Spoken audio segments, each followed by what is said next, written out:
today I shall analyze my own running form.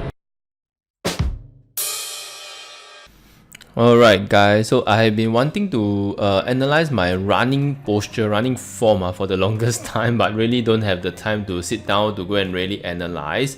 So right in front of you, right, you'll be able to see this graphic that I find online from the website Spot Tracks that basically give beginners a good overview of what a good running form should be, like what you see where the head should look, keep it level, avoid pointing chin up and down, supposed to look ahead, focus ahead. So shoulder, right, when we are running, is supposed to be relaxed, over hip, back straight, run tall. And hands, right, we should I'm always advised to keep them loose, but at the same time, right, do not flail around. It's something like what they mentioned, like holding eggshells between your fingers. So if you are flailing too much with your arms, right, it will affect your running efficiency as well. So the arms are widely recommended by a lot of experts at swing at 90-degree angle at your side. And avoid swinging arms across your chest. This is something, if you are still a beginner runner, right, a lot of things just happen naturally. So we do not focus on so much on really changing things to the extreme, but really making minor adjustment once at a time. And of course you have the knees, right, whereby you try to keep them slightly bent. And one thing I learned, right, is when we are running, we are not supposed to go and lock the knees. This will cause a lot of pain to your knees. This is when you develop knees pain after lots of pounding on the ground, right? So make sure you have your knees slightly bent and try not to leave them too high, so that's what I learned. Last but not least is of course the feet, whereby when your feet strike the ground, right, which part of your feet will be striking the ground first, or how far ahead your feet will be in front of your body as you land on the ground. So I understand some people will land on your toes first, some will just in the mid strike first, while there are a few will end on the heel. So generally recommended by experts is try to land your feet right under your body and not so much in front of your body.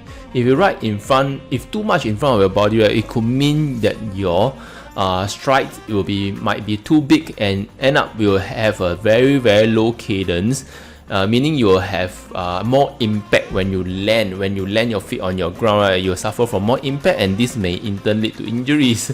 And of course the widely recommended cadence by a lot of most experts is around 180 steps per minute. Cadence is the number of steps you take per minute, so 180 is the recommended cadence. Later I'll show you my Strava stats to see what is the cadence I've been maintaining all along. Okay guys, now is the most interesting part, whereby I'm starting to analyze my own run of a video that I taken just this morning in my early morning run. So let's get right to it. So generally this is my running posture when I run. Okay, let's look back again. Okay, this is my most center part. If you look at how I land, right, this particular part, my feet, I would say I'm more of a mid striker, closer. According to this clip, it's closer to the heel, but not exactly at the heel part. Let me see the other step. Okay, so yes, it's slightly towards the back of the heel, but something also close to the middle, somewhere in between.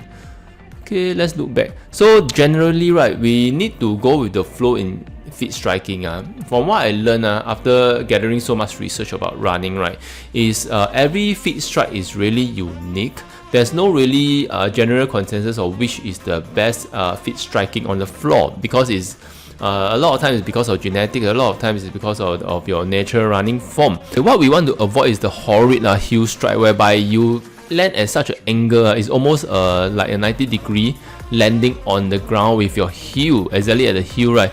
This may lead to a lot of injuries and leading to overstriding, and you are something like putting brakes with every step that you are taking, right, which in turn will affect your running efficiency, leading you, right, to needing to put in much more effort in the number of steps you take.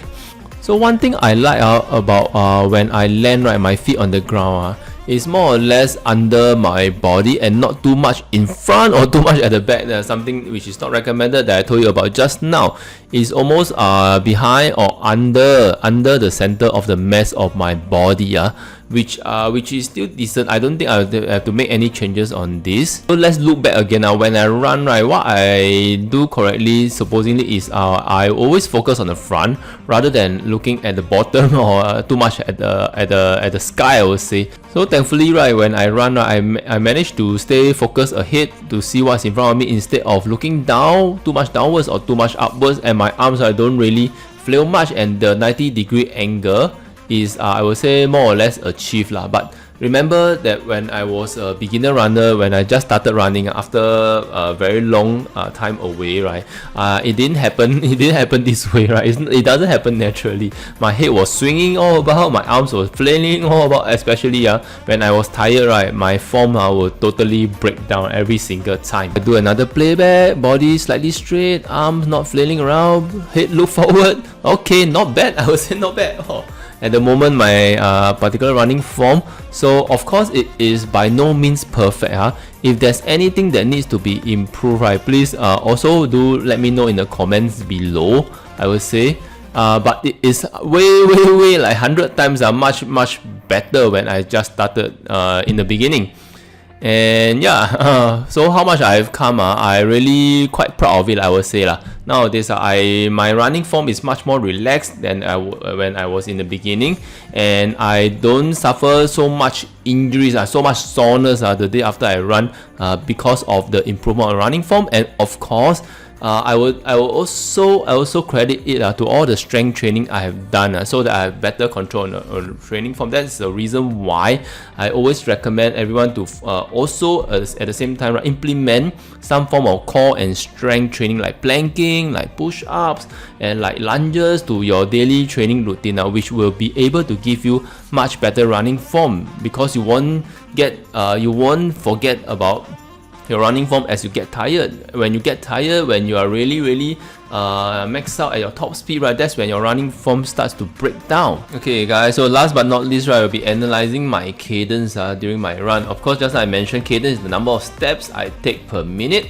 So according to the Strava chart, Strava is really an awesome app. If anyone is still not using it, you will really be missing out a lot. So there's a lot of analysis on like heart rate, your speed, your pacing, and of course the cadence. So this is the cadence, right, I regularly achieve during my runs, right. This is one of the runs I did yesterday.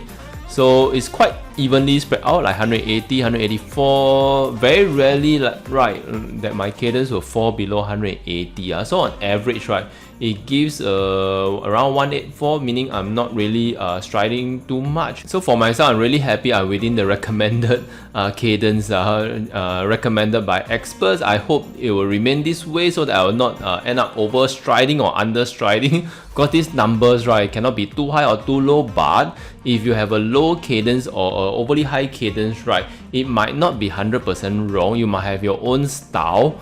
So if you are generally serious about running, you might want to consult a running coach eventually to see whether you are running properly.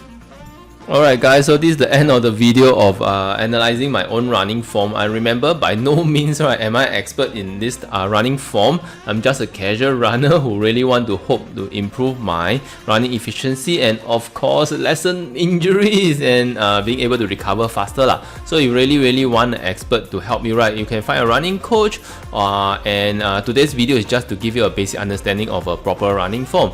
And I hope you will be a happier runner after this, and remember to keep on running.